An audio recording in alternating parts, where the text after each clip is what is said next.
ఆయనకిద్దరు అవును ఆ పెళ్లి కొడుకు ఇద్దరికి తాళి కట్టాడు. ఒకే ముహూర్తానికి అదే పెళ్లి మండపంలో అందరి ముందు ఇద్దరు అమ్మాయిలకు తాళి కట్టాడు. ఇదెలా సాధ్యం? ఒక్క అమ్మాయి దొరకక పెళ్లి సంవత్సరాల తరబడి వాయిదా వేసుకుంటుంటే ఒకే సమయానికి ఇద్దరికి ఎలా తాళి కట్టాడు అని అనుకుంటున్నారా?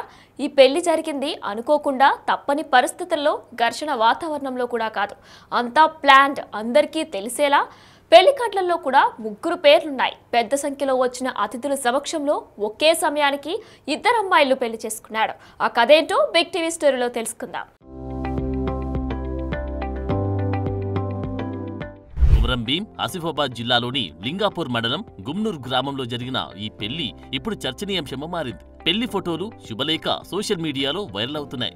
ఒకే పెళ్లి మండపంలో ఒకేసారి ఇద్దరు అమ్మాయిల మెడలో తాళి కట్టాడు ఆ యువకుడు. అంతేకాదు శుభలేఖలోనూ ఆ ఇద్దరు యువతులను పెళ్లి చేసుకుంటున్నట్లు అచ్చు వేయించాడు. 500 మంది అతిథుల సమక్షంలో ఆ ఇద్దరి మెడలో తాళి కట్టాడు. ఆ తర్వాత ఆ జంటను, సారీ ముగ్గురు కదా జంట అనలేం, ఆ భార్యాభర్తలను అతిథులందరూ ఆశీర్వదించారు. ఆ యువకుడు ఇద్దరు యువతులతోనూ ప్రేమలో పడడం, ఆ విషయం తెలిసిన వారు ముగ్గురు కలిసి జీవించడానికి నిర్ణయించుకోవడంతో ఈ వింత పెళ్లి జరిగింది. అలాగని ఆ యువకుడు ఓ కోటీశ్వరుడు, లక్షాధికారి కుమారుడు అనుకునేరు. ఒక సాధారణ రైతు కుటుంబం అతనిది.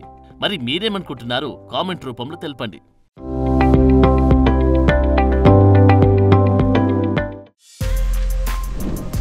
For more videos like this, subscribe Big TV channel.